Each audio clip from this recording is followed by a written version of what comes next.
Hello, Kelvin. You made it this time. Hello, Jasmine. Hello, Priest. Hi, guys. Oh gosh, the first 10 seconds of your life is really very, very nerve-wracking. Hello, everyone. Yeah, you made it this time. Okay. Hello, how is everyone doing? Is 11:30 a.m. here, so just 30 minutes to noontime. Hello, hi everyone. So nice to have you guys here. Hi, where are you guys from?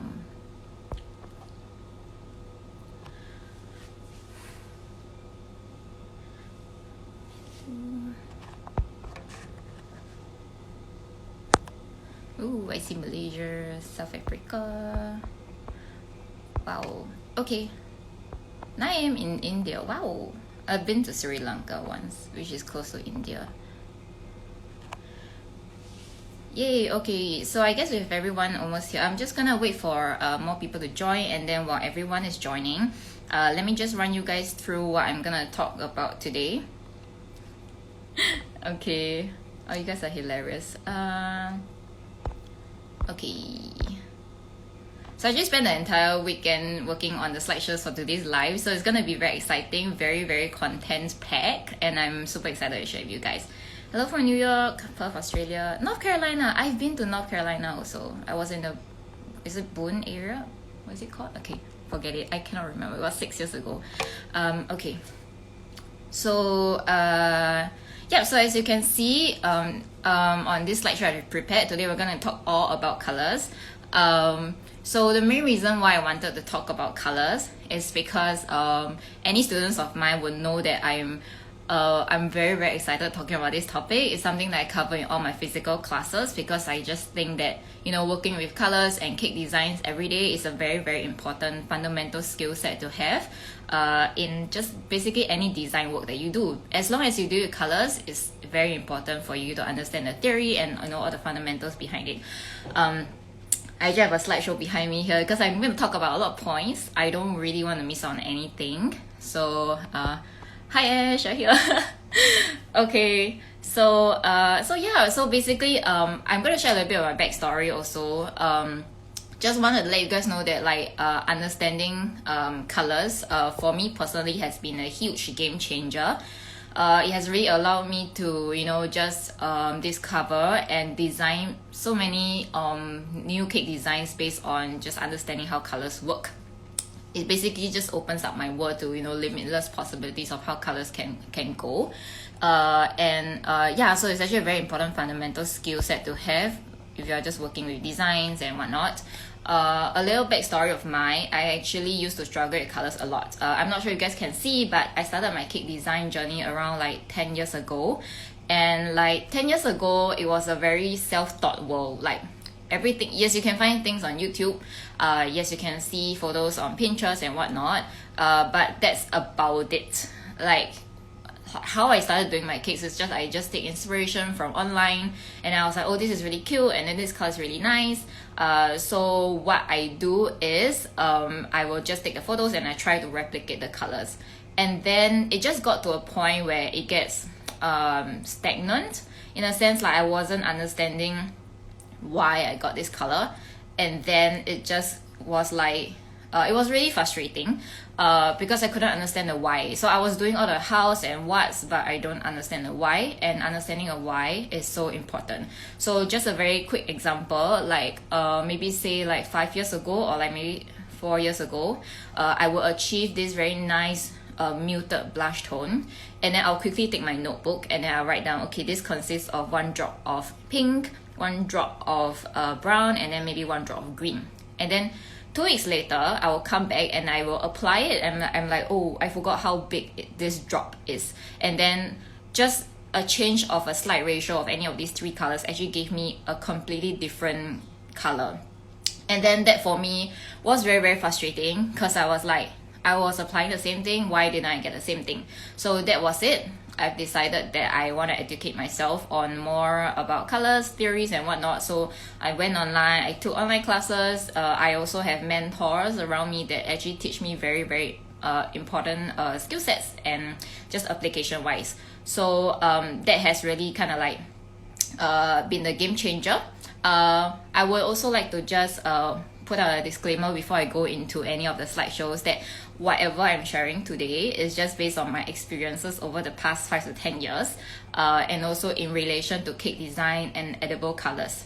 So I know people build their entire profession and career around colors. I'm definitely not one of them. So I'm just sharing what I know of today, and I hope it will be helpful to you guys. Also, I'm not saying that after you attend this live session, you're gonna be a professional or master in colors.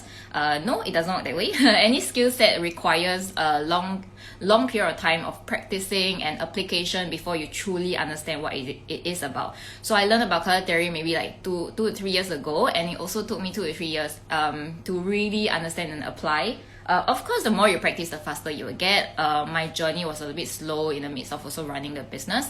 So I am here today. This year, I actually spent more time working with colors. If you guys follow really closely along, you know that I'm learning painting, and then it has been a really nice time that I could just practice all my color knowledge in my head. So yeah, it takes a lot of practice. And towards the next half of the live today, I'm going to do a live demo on how you can achieve blush tones. So the first half of it I'll be covering the theories of it, and then the next half I'll be teaching you guys the application of what I will go through in the first half of the live. Yeah, so let's see if I miss out any points. Okay, no, so that's it. That's my introduction. Okay, so if you guys have any questions, just feel free to ask along the way as I speak. Okay, and this is the menu we have today for today's live. So go ahead and get a screenshot of it if you want to, so that you won't miss out as we speak. Okay, I'm just gonna run through quickly. So the first thing we're going to talk about will be the very basic terms of primary, secondary, and tertiary colors. I'm sure you guys have heard of this term before. Maybe tertiary is something new to you guys, but it's actually really easy. I'll explain in a bit. The second thing I'm going to talk about will be color schemes. The third point I'm going to talk about will be examples of cake designs based on the color schemes. So as I'm going through the slides, I will show you guys a lot of visual examples so that you guys can understand and follow along. And then the fourth point will be types of edible colors. Oh yes, so this is one thing that I want to focus on today's live as well, because basically I work a lot with edible colors. It's different from acrylic painters or watercolor painters, because those colors are not edible. The ingredient and how it works is a little bit different. So I'm gonna show you guys what kind of brands I use and why I use them and how they affect what you do. And then towards the end, so the next time I'll be doing a live demo. So this is a very highly requested blush tones. You know, it just happens in every scenario. I guess every cake design will feel me. They are requested by brides, by students, by basically anyone in the world that loves romantic blush tones. And I understand, because it's such a wedding color. I love the color also, so I'm gonna share with you guys how I achieved that. And then, yes, then lastly, I'll just leave maybe a 5 to 7 minutes window period time to do a Q&A session. So if you guys have any questions, just ask along. Yeah, so I guess that's about it. Well, okay, let's move on.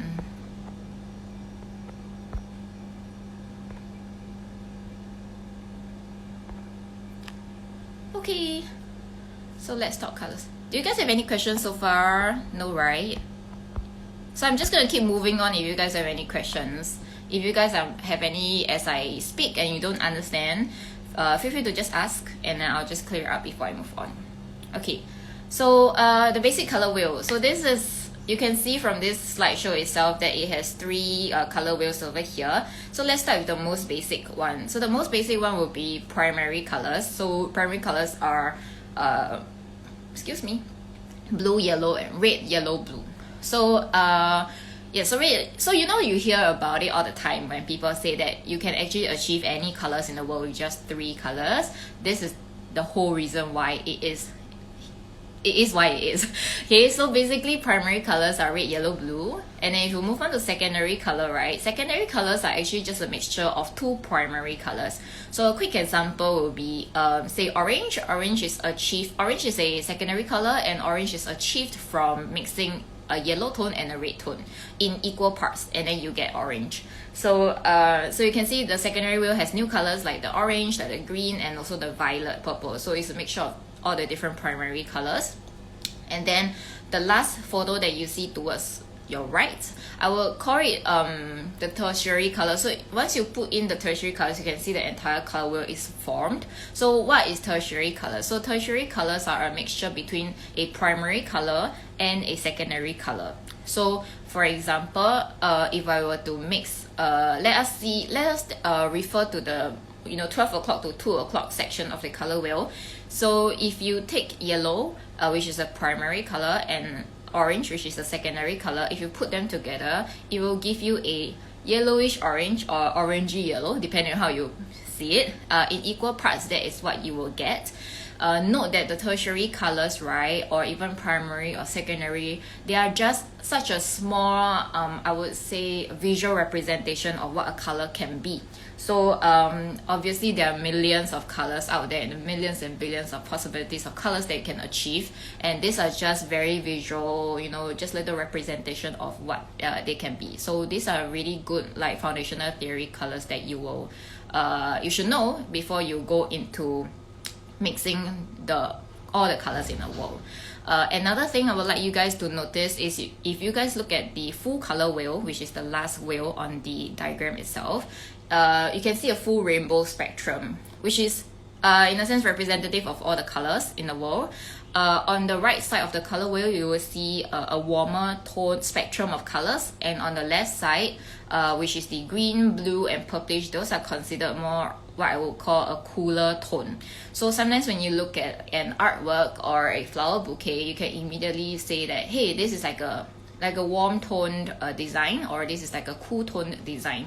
Or even if you just look around us, maybe the 4 seasons of the year. It's like winter is a representation of like cool colors, fall is a representative of all the warm colors. So colors is actually everywhere around us, and it's very, very applicable. So I'm a fanatic when it comes to talking about colors, but yeah, so I'm gonna move on. So this will be your basic primary, secondary, and tertiary colors.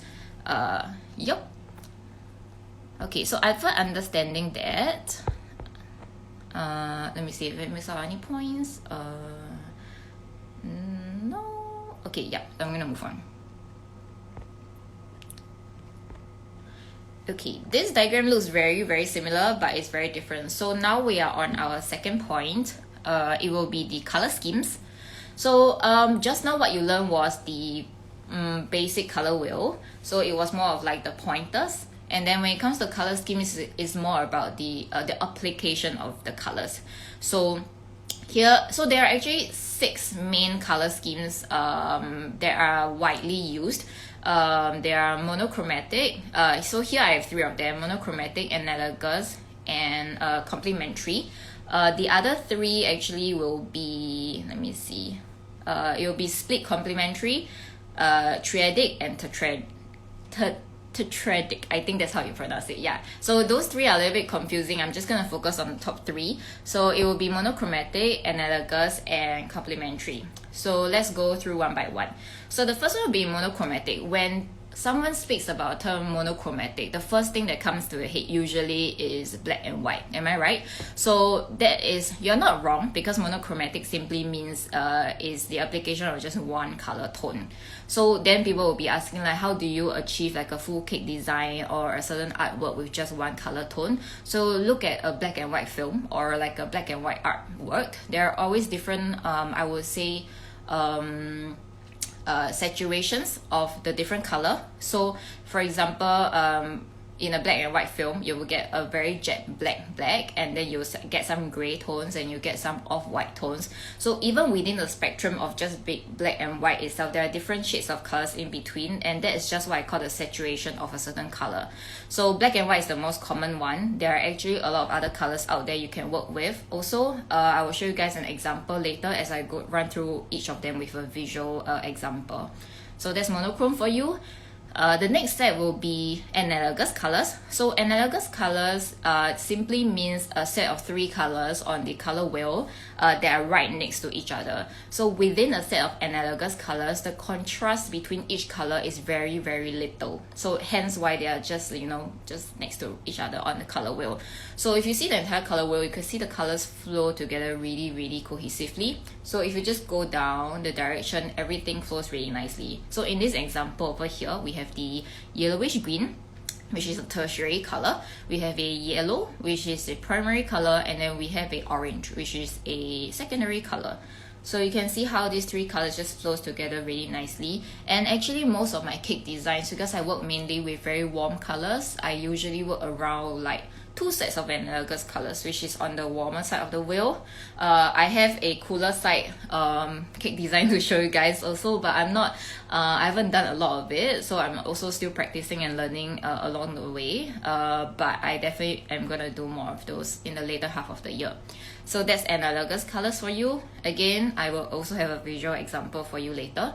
And then third will be the complementary colors. So I hope you're not very confused by now, because you're like, hey, Winnie is saying like analogous colors is like 3 colors, together, so they look cohesive. How does complementary color come together to look cohesive in a cake design? So complementary colors are basically colors that are directly opposite each other on the color wheel. So if you can see the example over here, it will be the yellow and the violet tone. So yes, it looks so the characteristic of complementary colors is that they have very high contrast. So it's kind of like putting, for example, black and white together. See, they're like really high contrasted, but actually come together really nicely. So any black and white artwork, or like yellow and purple artwork, pink and green artwork, blue and orange artwork, they actually come together really nicely. And it looks confusing now, but I'm going to show you guys an example later so it all makes sense. So these are just 3 of the ways that you can put your colors together in order to form a certain cake design or a certain artwork or design. Yeah. Yay. Understanding. Oh yes, there's so much to understanding colors. I'm just very excited. Okay, let's move on. Okay. So here I have an example of a cake design that I've done. So for this, we're gonna move back to point number 1, which is monochromatic. So I haven't used a black and white. I mean, I've done a black and white before, but this is not an example I've shown here. So for this cake design itself, I would say that I would say it's a mixture between monochromatic and analogous colors. I will explain why in a bit. So monochromatic, because the only so-called base color that I use is kind of like an ivory-ish cream tone. And it's so basically throughout the entire cake design, if you see the embroidery pieces that I've put on it, they are made from fondant, molded out. You can see the little hydrangeas they have done, the little roses, and some of the leaves. They are basically made up of all the same color, but I just played around with the saturation of it. So I have already saturated, if you take a look at the hydrangea between the top and the second tier, you can see it's like a brighter so-called yellowish ivory-ish color. And then as I flow down the design, I tone it down, and then I just flow, and it just keeps going this way. So within the entire cake design, I actually played around with different tones, and I allow that pop of color to come out at different points of the cake design. Yep, so that's it. I would say there's a little bit of analogous colors in here. So most of the time you wouldn't be using a color scheme just as it is. Most of the time it will be a subset of each other, or they will be overlapping ones. So analogous, because if you remember the color wheel, orange, yellow, and red, they are just next to each other, right? So if you look at the very top hydrangea that I have at the top of the cake itself, you can see there is a very orangey red hydrangea over there. So that is where I would love my clients to really focus their eye on. So that is the way I do it, and by doing that, although it pops out, it flows cohesively with the cake design too. So that is what I'm talking about. So this is an example of it. I've also included I've also included some black lines, and you can, I'm not sure if you guys can see, but those black lines are actually brownish black lines. So I used a if I'm not wrong, a edible gel color of like brown and black. I mixed them up and then I painted them. So if I were to introduce jet black into this cake design, it will be suddenly too much. So in order to allow it to flow cohesively with the cake design, what I did was to introduce a brownish black instead. So the brown comes very nicely, gels very nicely with the ivorish tone that I have in the cake. So that is the whole reason why this entire cake design flows together cohesively. Okay, moving on. Okay, yay, great. So this is another cake that I really love. It's for 80th birthday boy. So this one I would call it it falls more under the analogous color scheme because of the three colors I was talking about previously. So you can see there are orange tones, yellow tones, and red tones. So random, but just a little bit of a cultural education. In the Chinese, I would say cultural celebrations, these are always the colors that are very auspicious and lucky in what you call it. So we have the orange, and if you look at like Chinese New Year, it's just like made out of very bright yellow, orange, and red tones. So because they're very auspicious. And then like the birthday boy loves koi fish too. So this is how we actually put the entire cake design together. It was a really nice cake consultation with his daughter, and then we kind of like put it all together. So gold is also a very auspicious color. So oh, hi Kelvin. Okay, bye, see you soon, Kelvin. Okay, back. Okay, so yeah, so gold is also a very nice auspicious color that I've added in, you know, just with the gold leaves, and it actually represents the flow of color. So with the ivory marbling look, it actually represents the flow of the water that the koi fish is swimming in. So that's what I actually like about it. So in here you can see the three analogous colors I put together, and that's also one of the reasons why this one can flow really nicely together. Right, moving on. Do you guys have any questions so far? Am I doing okay? Do you guys understand everything I'm saying? Just let me know. Okay, moving on. I hope I'm not moving on too fast. What time? Okay, 20 minutes. Okay, great. Okay, this is another one I really love. So this one, if you can see clearly, is also a very warm color palette cake design that I love. I love warm colors. I love fall colors. So naturally, a lot of my cakes are a very natural extension of who I am. So I just apply all the colors in there. Yep. So analogous colors are a set of three colors, right? So what I'm doing here in this cake design is I've actually added another set of analogous colors, which is the green tones, so green and yellow. So instead of just orange, reds and yellows, I actually have like a green in them, and then there are like yellowish green, darker greens, you know. So it actually flows on one half of the color wheel, not touching the cooler colors. It's mainly the warmer colors. So that's how I kind of play around with the things over here. This cake design is actually inspired by a bouquet I think I saw on Pinterest, and bouquets always have like this very luxurious foliage background at the back, and then the flowers are just popping out. I also personally really love how like flowers are just popping out of the cake design. So when I first begin my cake design journey, most of the flowers are very cluttered together, so like in bouquet forms. But over the years, what I discovered is like as I grow up, my sense of style and preference change as well. So I tend to prefer something organically, like something that looks natural and or like flowing really organically. So this is one of the examples that I think I steer towards now. Yeah. Okay. Oh, thank you guys for your comments. Feel more at ease right now. Okay. Okay, then moving on.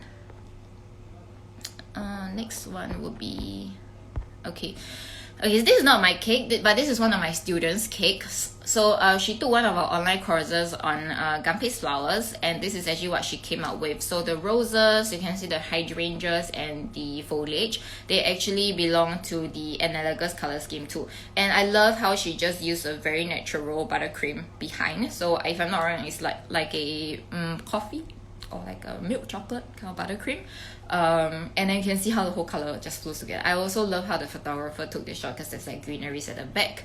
It's very natural and it blends into the entire background. Yup. Okay, so then now I'm gonna move on to the third point, which is complementary color. So I know you should be like thinking like, you might be thinking like, oh, then like if analogous colors work this way, then how does complementary color work? So I'm not sure if this is the best representation I'm going to show you next, but I'm going to show you a few more examples which are not cake designs, because I seldom use complementary colors, but I'm learning how to use them. So we're all learning together. So this is one cake design that I've done recently. It's a painted cake design. I'm going to talk about the paints in a bit as well as I do the demonstration as to what kind of paints I'm using. So from here, let's start with the wafer paper peony. So the wafer peony that I did over here is like a very cool tone peony, and it's the very first time I've done a very cool tone peony, and I absolutely love it. So if I were to show you one of the petals that actually fell off the cake, it's actually like a very nice bluish tone. So I never thought that I would love a bluish tone petal, because the petals that I always do most of the time are like pinkish. So you can see a very vast difference.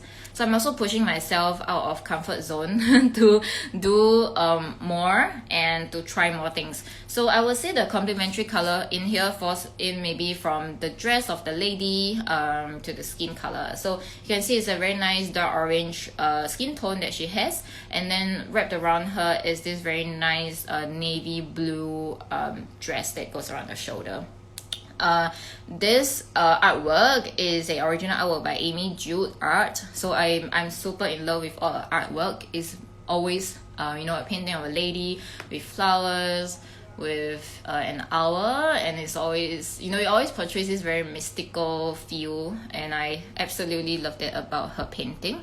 So that would say so that will be it. Okay, so just pulling our focus into the peony itself. I'm not sure if you guys can see, but the center of the peony itself, I actually used a very purplish pink tone, because I know that my peony is gonna be mainly grayish blue tone. So if I were to work with a center which is like a warm pink, it will never work. So I actually played around with a cooler pink tone.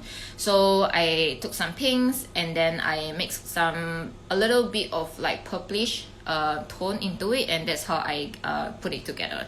So if I were to go back to the color wheel, you will see that blue and purple mainly, they are actually, they can form a set of analogous colors, and that's how sometimes you can think about what kind of colors you can put into your flowers. So instead of like playing around and like, oh, because this photo shows this way, so I'm gonna do it this way, instead of doing that, you can apply what you learned today and say like, okay, let's look at the color wheel, and these are the colors that flow. I'm gonna work with these colors and see what they do for me. So personally for me, that has been my learning journey. It's always application, understanding why, and then going back, and then just keep doing, and then you just become better and better at it. And yeah, so that's basically how I learn about colors most of the time. Okay, next I'm going to show you a flower bouquet that I personally love. This flower bouquet is by let me see. Okay, this one is by a Korean florist called Flower. Sorry. I'm a huge fan of her work. You can see the organic movement, arrangement of the flowers there again.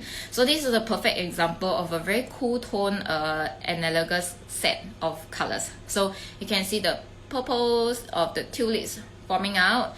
There's also blue hydrangeas going just down at the bottom, and then on the left side you can see these floaty little flowers coming out. They are purplish, but they are like pinkish purplish, and then the tulips are more of like a purplish cooler bluish kind of purple. So one term that is good to know as well is called the hue. So if you do not understand what's a hue is basically how do I put it? is basically the name of the color. For example, purple is a hue, but the hue of purple goes from a warm purple to a cool purple. So that is the hue. The warmness to the coolness of it, that's actually the hue. So three very basic color terms that you need to know is called the value, the hue, and the saturation. Yeah, so if I'm not wrong. So those are the three colors. Yes, correct, I'm right. Okay, so that's just a basic talk about it. So you can see how playing around with all these things actually allows a cake design to flow together. And then the last example I have for you will be this one. So this bouquet is by Heart Floral. It's very, very talented florist that I follow as well. I love all her bouquets. So in here you can see how she actually blended the colors together, and this is a set of complementary colors. So purple and yellow, purple and orange, blue and orange, they're all complementary colors. But although they are they are just very contrasted with each other on the color wheel, you can see how if you put everything together, they actually flow together really nicely. So this is another example of how you can use your colors.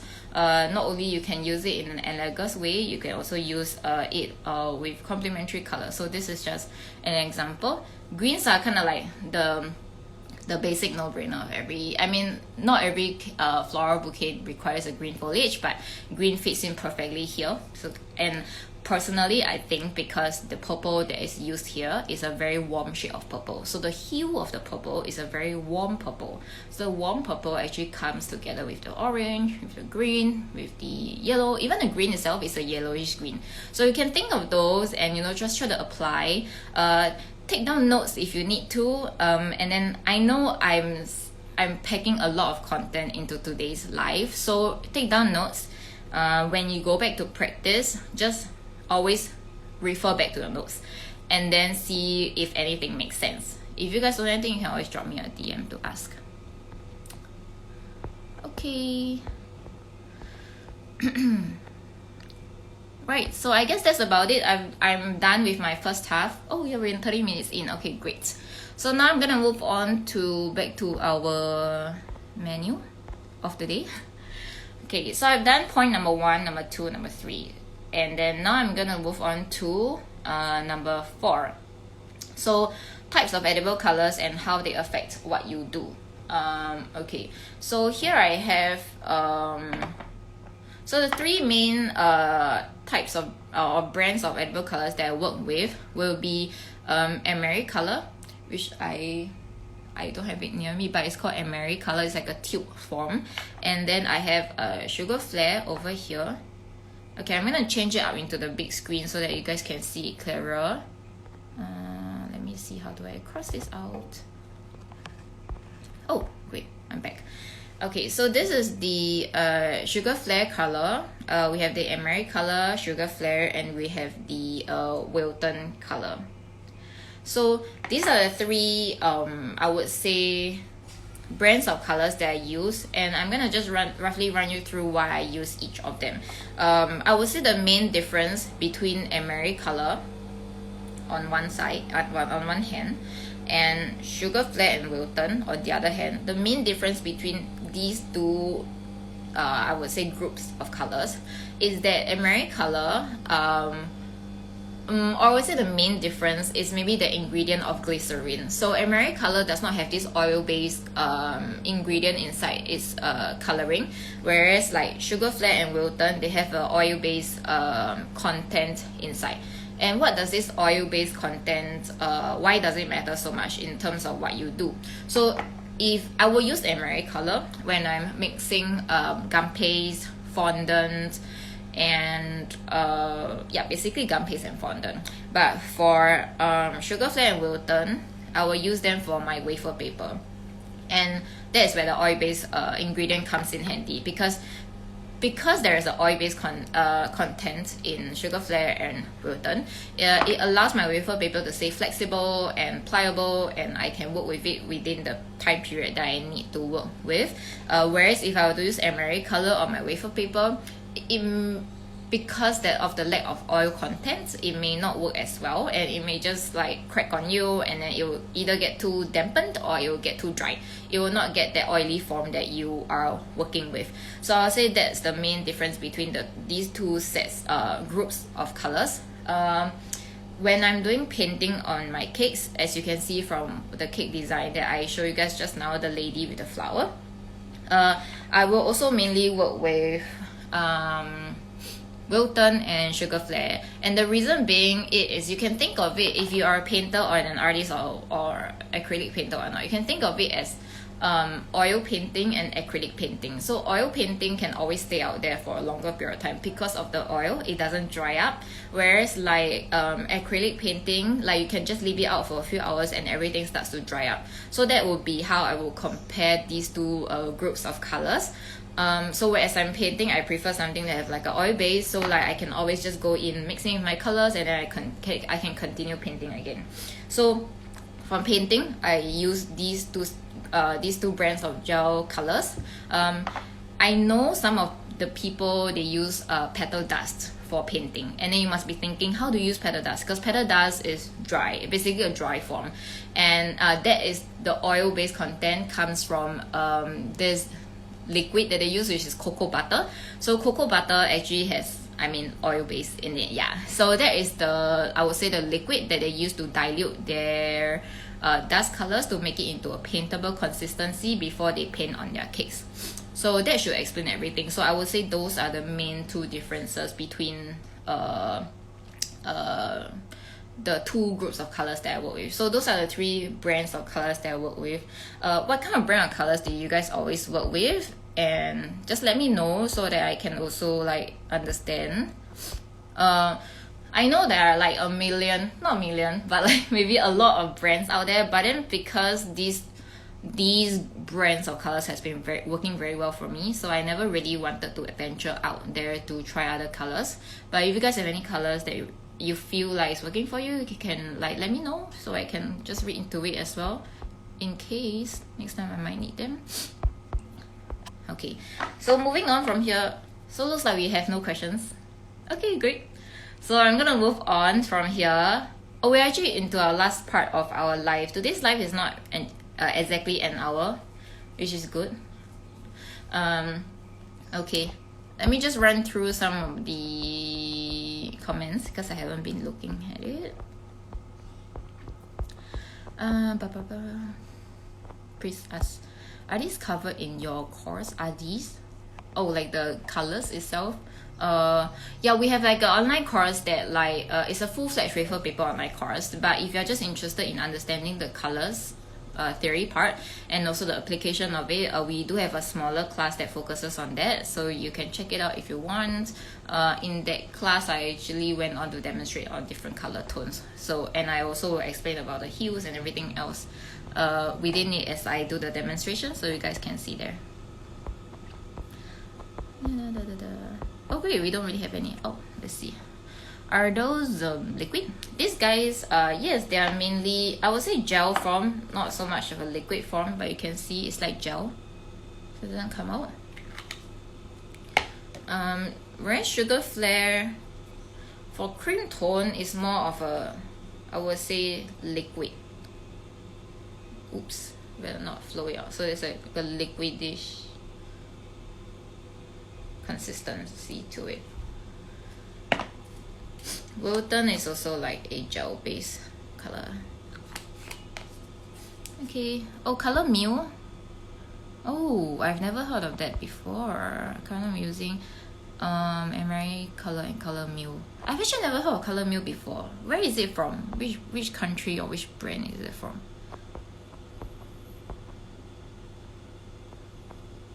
Where do you get your Sugarflare? I got this from this UK company. I can't remember the name off the top of my head, but I will say this on the IGTV, and then I'm gonna go research on the website, and I'm gonna leave it under the comments so that you guys can see. Okay, hi Michelle, you're always here. I'm so happy. Okay, great. Okay, so now I'm gonna move the camera around so that you guys can. Oh, color meal is from Australia. Oh yeah, Karina, you studied work in Australia before, right? I will check it out. Interesting. Okay. Okay, so I'm just gonna flip my camera around with this demonstrating arm, and yeah, I will show you guys how I do it. How do I flip? Okay, here. Great. Okay, so I just need a few seconds to demonstrate. Oh, I mean adjust. Okay, can you guys see? Is it clear enough?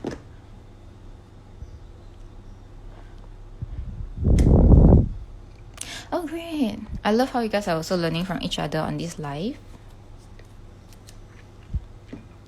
Okay, so today my choice of liquid is just vodka, because that's what I have in handy. For demonstration, I can totally just use water because I'm not painting on anything, but I'm just going to show you guys the colors.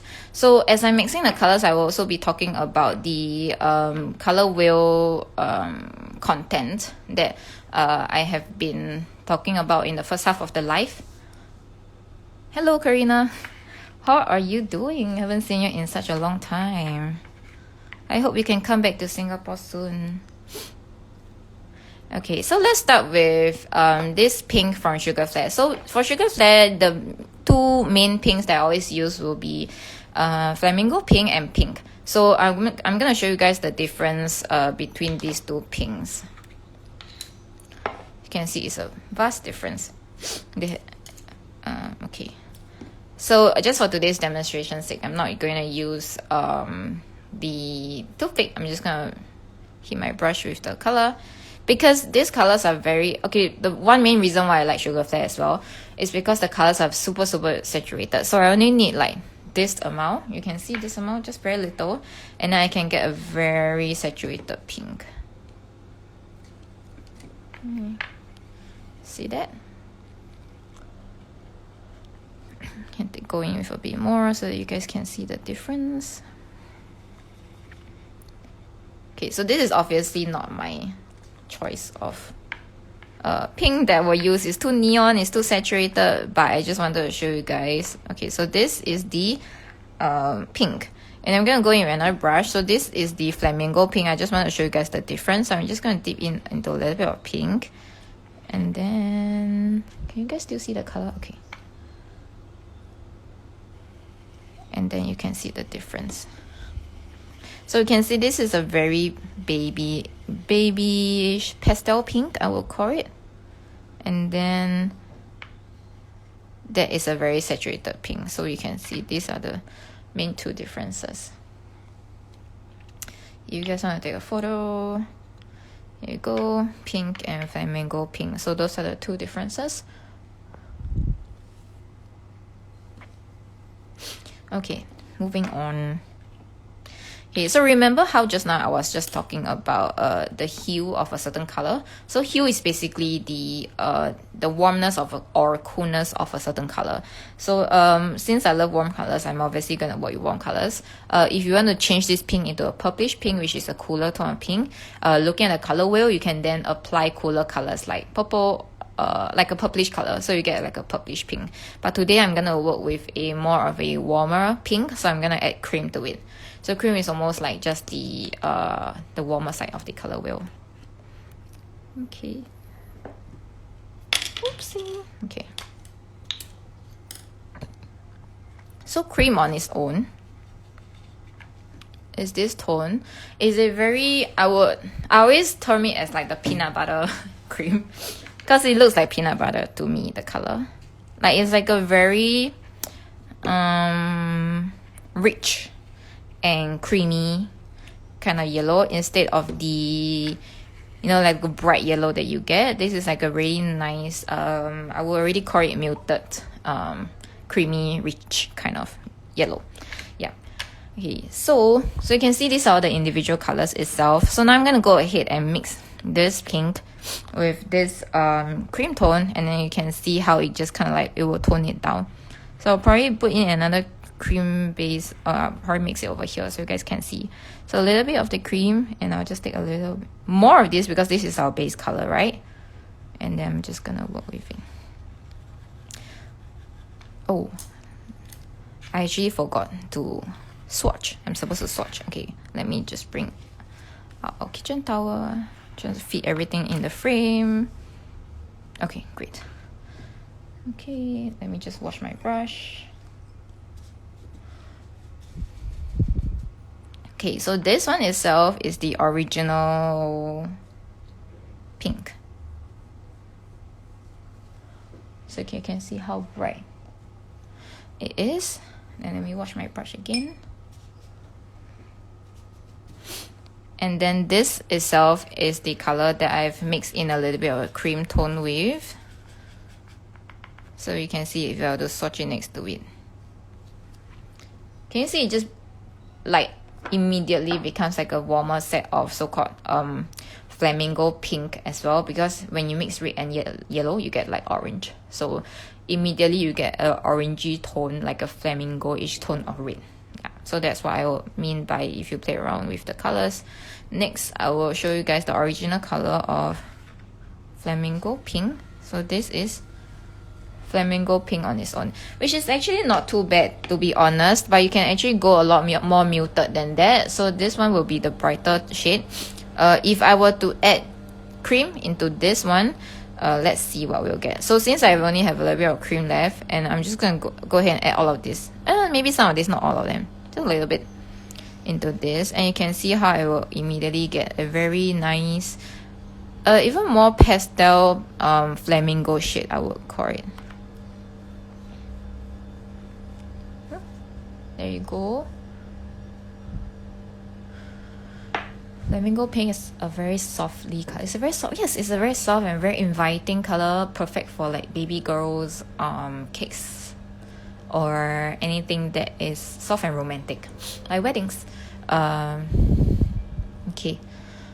Is that water you mixed? Yes, like you can use water if you're just playing around with this part. I just use vodka because I have it on my hand. That's what I use for my wafer paper.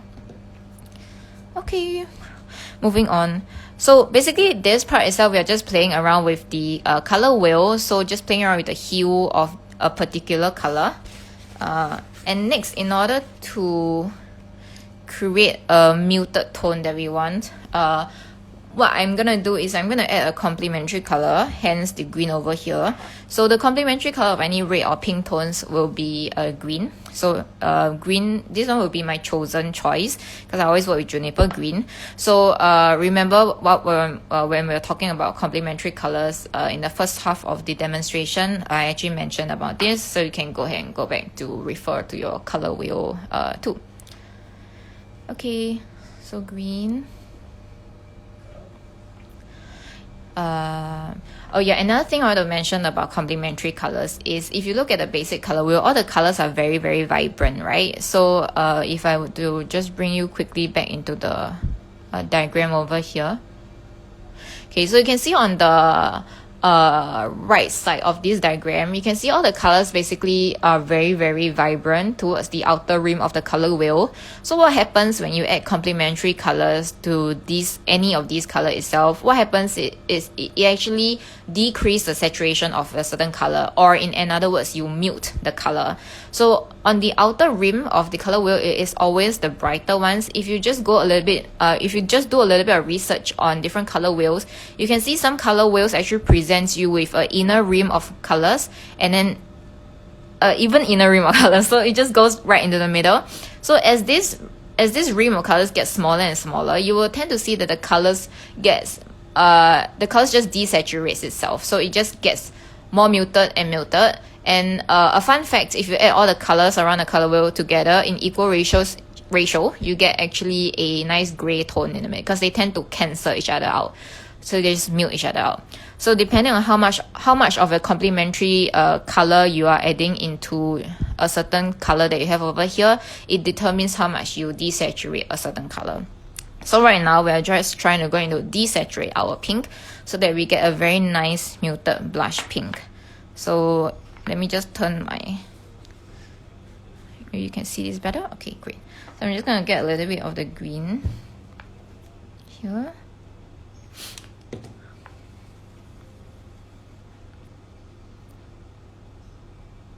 Okay, so green on its own, let me just put it in between here.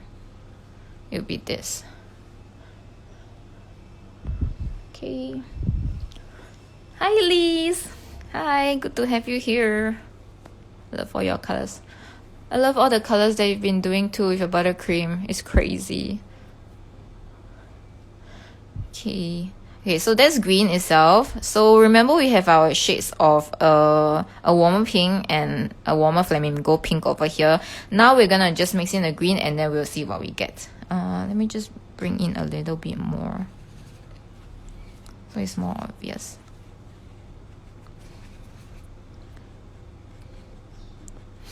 Okay, so now I'm gonna add a little bit of green to it. Oh, okay. Just a little bit cancels it out a lot. So let's just swatch and see what happens. So I will maybe put it somewhere around here. So can you see the difference? Just by adding a little bit of the green, it immediately cancels it out and gets like this very nice muted shade of almost like a rusty pink, I will call it. And then if at any point, if you feel like you accidentally add in too much complementary colors, don't worry, you can always go back and add the original pink that you have here.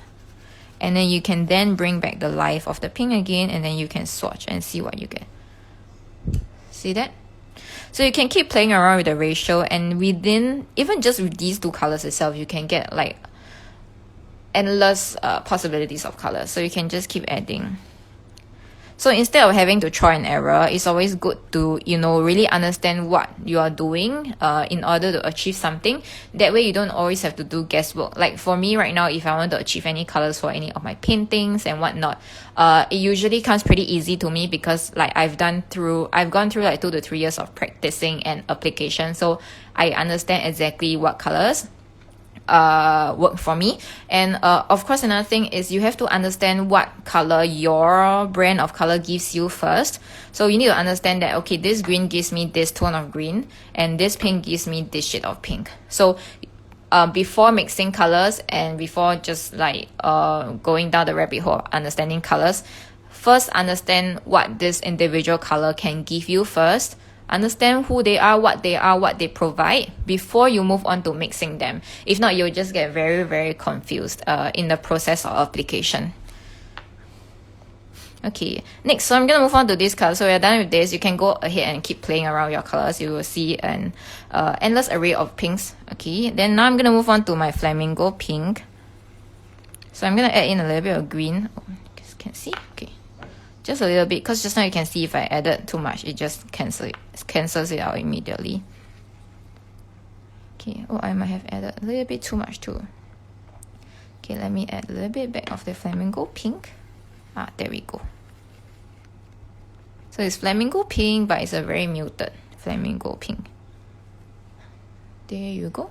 So actually this color and this tone is pretty similar. Maybe because I went ahead to add more of the pink tone. So if you want to see a lighter shade of this, just go ahead and add more liquid. Dilute it. And then that way is another way of getting another shade of pink. See? So you can keep diluting it and then it just changes the saturation of a certain pink. And then let me just bring it to the extreme and show you guys what happens if you add too much of a green. It will just move on from a pink tone all the way to the green. So basically the entire stretch of spectrum of the particular color will. Okay, where am I? Green? I'm gonna add green. So now you can see I have toned it down a lot further. Okay, there you go. So you can see how it just changes. Then, oops, out of frame. Okay, then you can add more green. So I'm just running through the entire process with you guys. Can you see now it's slowly changing from a pink to a green tone? And then if I were to add more, so I would say this might be the midpoint where the green and the pink meets. So this is the midpoint where they cancel each other out. So you get this very, can you see it's like a gray tone? So just now I was saying if you mix all the colors together on the color wheel together in equal ratio, they will just cancel each other out and you get like a nice gray tone. So then I'm gonna add more green. And now it's slowly becoming a green. So I'm running out of green, so I'm just gonna get this green from the bottle over here.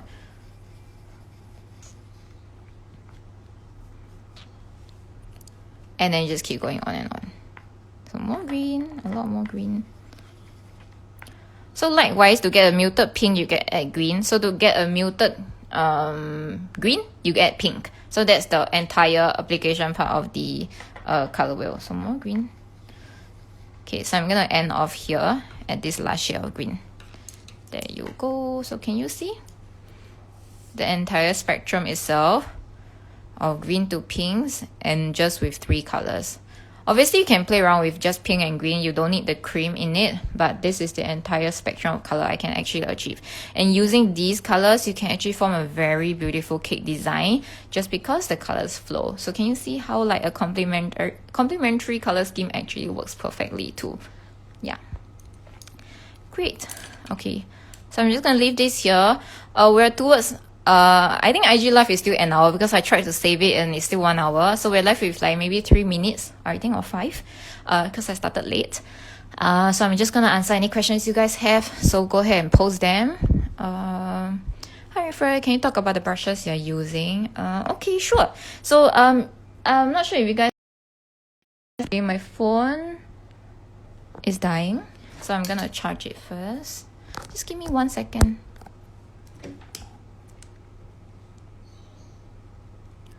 Okay, I think it's charging right now.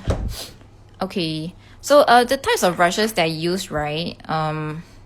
So if I were to compare just these 2 types of brushes, you can see that this is a very short bristle brush and this is a longer one. So when I'm working with wafer paper, especially when wafer paper is so sensitive to liquid, you want to make sure that you capture the right amount of liquid onto your brush. So if you're a beginner with working with wafer paper, I will highly and strongly suggest and recommend that you get a short bristle brush like this one, so that... Oh, I have an even shorter one here. See that? So that the amount of liquid that you capture is really within your control, rather than like a big bristle brush like that. So because the moment you hit this with liquid, it will then absorb all the liquid here and it might be a little bit hard to control. So the lesser you have, the better control you have. But if you're working with, say, dry dust or whatnot, I would... Oh, I don't have the brush here with me. But yeah, I will go with something like that, like a fatter bristle brush. So but a rounder one instead of a flatter one. Yep, so those are the brushes that I will work with. Does the concept of mixing colors apply to powdered colors? Yes, completely, absolutely. So anything that works with colors, the theory applies. But I would say if you dive into details, maybe the color saturation might differ from brands to brands.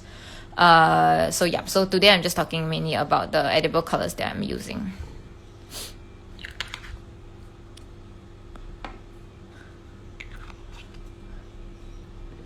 Okay, let's see. Do certain colors fade more in gum paste? Do you make it darker to oh wait, before that, do you paint directly on your cakes or only on flowers? I only paint for wafer paper flowers. I don't paint for my gum paste. For gum paste, I use dry dusting method because I feel like that gives me a more natural look. But for wafer paper, I use painting because I feel for wafer paper, the liquid painting part gives me a more natural look. Yeah. Do certain colors fade more in gum paste? Do you have to make it darker to compensate? Wow, we can actually dive deep into this topic, but I'm just gonna roughly talk to you about it. The reason why colors fade in gum paste is because they're exposed to air and sunlight, which tends to fade off the colors. So in contrary, actually before they fade, they actually get darker by a shade first before they fade. So I don't have to actually make it darker to compensate because the fading actually takes a very long time to fade, but the increase in the saturation of the color happens overnight. So yeah, this is very interesting. I didn't know that you guys didn't know that. Okay, Mary, thank you for the haha. Hi Jasmine, you're supposed to say hi to me so that I feel less nervous. I'm gonna wait for our Zoom session so I can explain to you more about colors. By the way, it's just very random also because I was talking to a friend, and I was like, she was also facing problems with colors.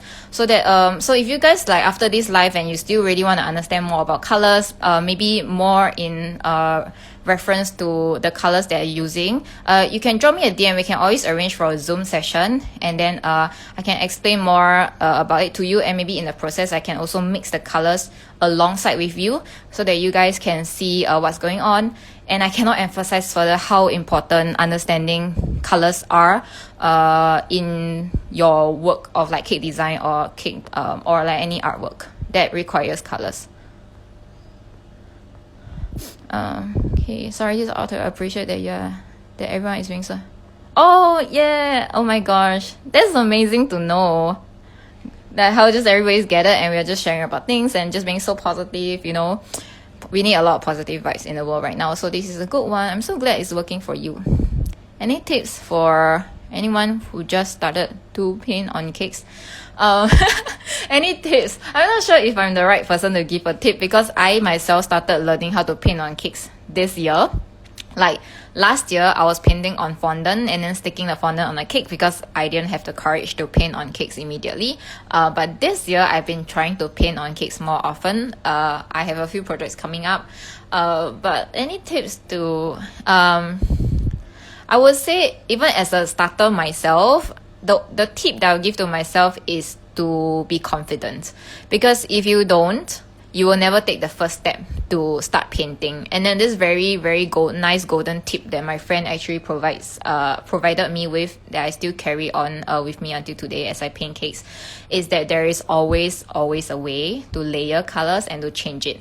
So you don't have to worry if you get the wrong color. So then again, going back to understanding color. So once you're understanding color and how you work with color, there is always a way to change up the color. I'll be posting a progress shot of my recently painted cake. So you can see that in the first 15 minutes when I first started, the entire thing looks just crappy and doesn't look like anything I want it to be. But after 2 hours of blending the colors, everything just came together beautifully. So I would say tip number 1, be courageous to take the first step out. It's okay to make mistakes. You learn from there. Number 2, keep practicing. And number 3, know that there is always a way to work around with colors. Yep, so I think those are the 3 pointers I will give.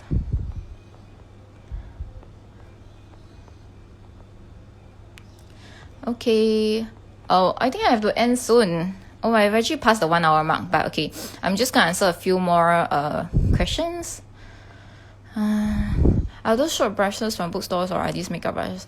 Oh, I have no idea. I got it a while ago, but I think they do resemble makeup brushes, don't they? It looks like an eyeshadow brush.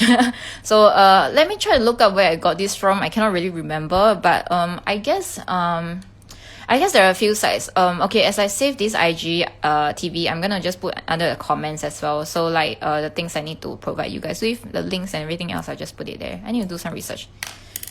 Cannot really remember where I got them from.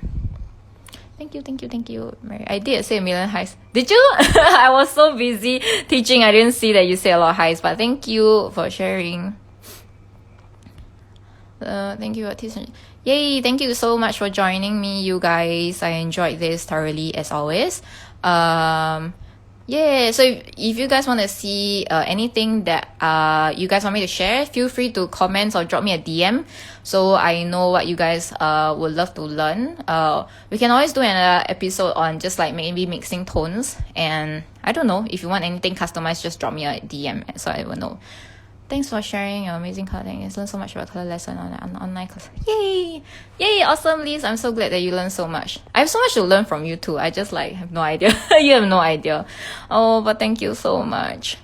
Yeah, so it's a quick ad for myself, but yeah, the color theory class online, there's a lot more, so that you guys can go check it out on the link in our bio. And yep. Okay, yay, so happy for all your time. Okay, just last question from Collie.k. Is there anything you still find challenging about colors? Right now, actually, not so much. And I'm actually quite surprised saying it myself, because I myself struggled with colors for a very long time before I actually feel like I have control over colors now. So I've been working with edible colors, but this year I started learning how to work with acrylic paints. So same thing, acrylic paints itself they have a very different characteristic to edible colors. So when I'm not working on edible things, I'm just like painting commission pieces or practice pieces for myself, I actually find myself learning so much from acrylic paint. So the brand I'm using is Winsor and Newton, if I'm not wrong. Yeah, so that's my very first go-to paint this year as I started learning painting.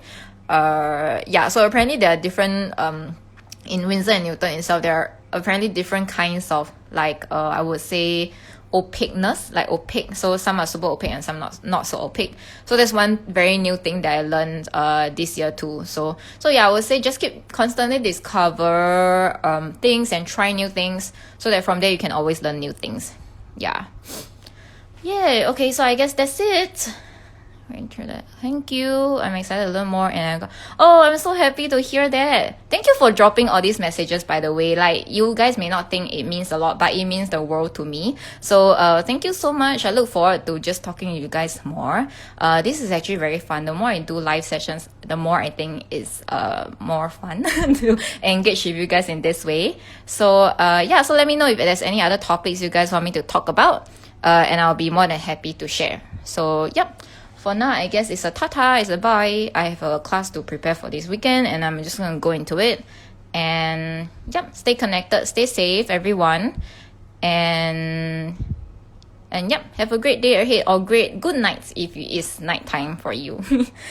Okay. Yay, made by me. Oh, see you tomorrow. Yeah, for the class.